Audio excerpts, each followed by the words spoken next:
Lorsque nous avançons dans la vie chrétienne, nous faisons une découverte surprenante. Les qualités dignes d'éloge que nous possédions au début s'estompent peu à peu, et certains traits bien moins attirants se manifestent dans nos vies. Lorsque j'étais jeune chrétien, certaines personnes ont loué ma manière de vivre, en imitation de celle de Christ. Mais quelques années plus tard, j'ai découvert consterné que c'était souvent moi qui faisais bonne figure. Ma mauvaise nature reprenait alors le dessus. Mais lorsque j'essayais de la contrôler, elle se manifestait de plus en plus, et pour ajouter à ma détresse, les croyants qui avaient fait mon éloge, impressionnés par ma bonne conduite, ne furent pas les derniers à me faire remarquer le triste état dans lequel je me trouvais désormais. Ils me rappelèrent que jadis j'étais si patient et tellement si gentil et si aimable. Maintenant, c'est une autre affaire. Le pire, c'est que leurs remarques étaient fondées. J'aurais même pu en rajouter et faire état de mes manquements, car ils étaient légion.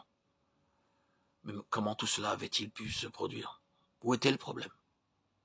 J'avais accumulé des choses spirituelles, et Dieu m'avait pris en main pour m'en débarrasser afin de frayer en moi une voie pour la vie de son Fils.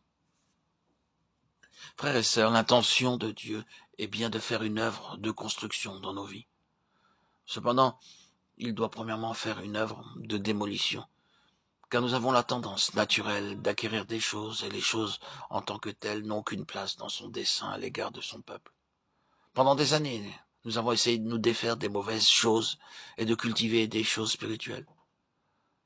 Notre objectif était de réduire les manifestations de l'orgueil et de mettre en évidence l'humilité de Christ. Nous avons lutté pour acquérir la douceur et l'amour et toute une multitude de choses louables. Et par le moyen de désillusions répétées, Dieu nous a convaincus du fait que nos acquisitions, pour aussi louables qu'elles puissent paraître, ne peuvent subsister longtemps. Seul ce qui est en Christ est éternel. Avant notre conversion, nous avons amassé les choses du monde, et ces choses, bien sûr, devraient être délaissées lorsque nous allons à Christ. Mais ces anciens acquis, nous les transposons dans le domaine spirituel et, peu à peu, nous sommes en possession d'un nombre important de choses spirituelles. Lorsque nous parvenons à un certain stade de notre marche spirituelle, Dieu commence à enlever ces choses. Ce n'est que lorsque ces choses sur lesquelles nous nous sommes appuyés sont ôtées que nous apprenons à nous reposer sur le Seigneur et à vivre seulement par lui. Cependant, à cause de notre tendance naturelle d'ajouter à ce que nous possédons, le processus de démolition et de construction se poursuivra toute notre vie.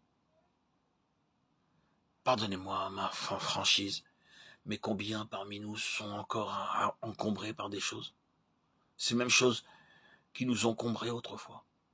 J'admets que certains parmi nous ont de la patience, une patience étonnante et beaucoup de scrupules, en quantité non négligeable de la bienveillance et bien d'autres vertus.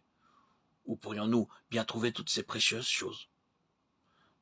Cependant, la seule chose que Dieu cherche dans nos vies, il ne la trouve pas aussi facilement. Il ne cherche pas ce que nous possédons en nous-mêmes, ni ce que nous pouvons faire. Ce qu'il cherche, c'est Christ. Permettez-moi de faire allusion à une expérience toute récente pour illustrer ces propos. Il y a quelques jours, j'ai appris qu'un frère avait des problèmes chez lui, et ma première réaction fut donc d'aller le visiter. En tant que frère et à cause d'une certaine responsabilité, je ne pouvais faire autrement que d'aller le voir pour lui exprimer ma sympathie et l'aider matériellement si je le pouvais.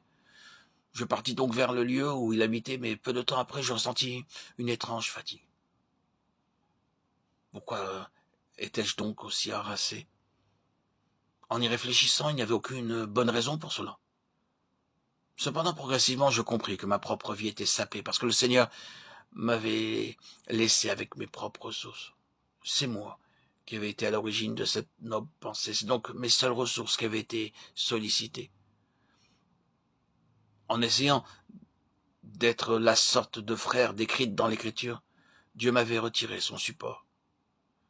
Il ne pouvait être satisfait par mes efforts à vouloir être comme Christ, mais uniquement par la manifestation de son Christ.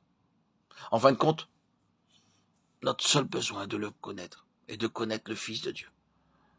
Lorsque nous le voyons vraiment comme la somme de toutes les choses divines, alors nous réagissons contre tout ce qui entrave le flot de sa vie. Nous réagissons lorsque nous voyons que les choses qui procèdent de Dieu ont été séparées de leur source et sont devenues des biens personnels. C'est en réalisant que Dieu réagit contre tout ce qui lui est offert comme un substitut à son Fils que nous haïrons les œuvres mortes, comme il les est lui-même. Christ est la somme de toutes les choses divines. C'est une réalité que nous devons accepter maintenant. La reconnaissance sans équivoque de ce fait nous introduira dans le courant de son dessein éternel.